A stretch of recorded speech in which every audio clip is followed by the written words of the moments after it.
cœur de cible les personnes à mobilité réduite ainsi que son entourage. Notre projet a pour but de rendre plus autonomes ces personnes-là, développer leur estime de soi, faire évoluer le regard des autres et leur apporter surtout un gain en milieu urbain grâce à la technologie spatiale. Donc, notre solution, une tablette tactile venant s'accrocher à la boudoir du fauteuil, à boudoir pouvant être personnalisée par le biais d'un groupement entre la boudoir et la tablette tactile. Cette tablette tactile serait équipée d'un logiciel qui utiliserait des technologies spatiales de localisation GPS comme Galileo et de localisation satellite comme Iridium.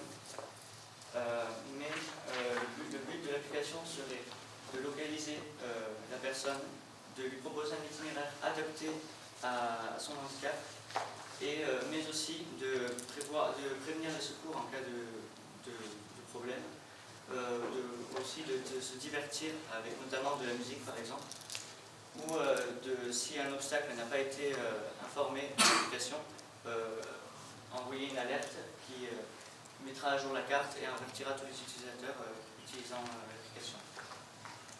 Il faut savoir aussi que nous sommes la seule application à proposer une aussi grande visibilité anticipée de l'environnement et à proposer autant de fonctionnalités.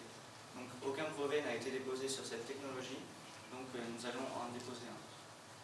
Du coup, pour le plan financier, en France, il y a plus de 12 millions d'handicapés. Notre cible, c'est 16%. Donc nous avons à peu près un marché de 2 millions de personnes. Nous allons prendre vraiment, on sait qu'on peut prendre 0,001 part de marché, ce qui nous donne en gros 16 ventes, 16 produits par mois. Si on fait un calcul, on voit que chaque année, le chiffre d'affaires augmente croissamment. Donc la première année, on est à 90 000, la deuxième année, on est à 190 000, la troisième année, on est à 313 000. On peut passer. Du coup, grâce à cette création de richesse, on embaucherait déjà dès la deuxième année. On se rémunérerait dès la deuxième année, on louerait aussi un bâtiment. Et grâce à cette création de richesse aussi, on développerait les produits qu'on a déjà mis en place. Et en plus, on se déploierait sur l'international. Je remercie mon équipe. Donc, parlons aussi financement pour les personnes en situation de handicap. Comment ces personnes vont financer? On a bien évidemment des aides qui vont être possibles avec la CPAM, avec la GFIP, avec effectivement d'autres instances. Donc ça nous permet effectivement de réduire le coût aussi pour nos futurs clients. Voilà.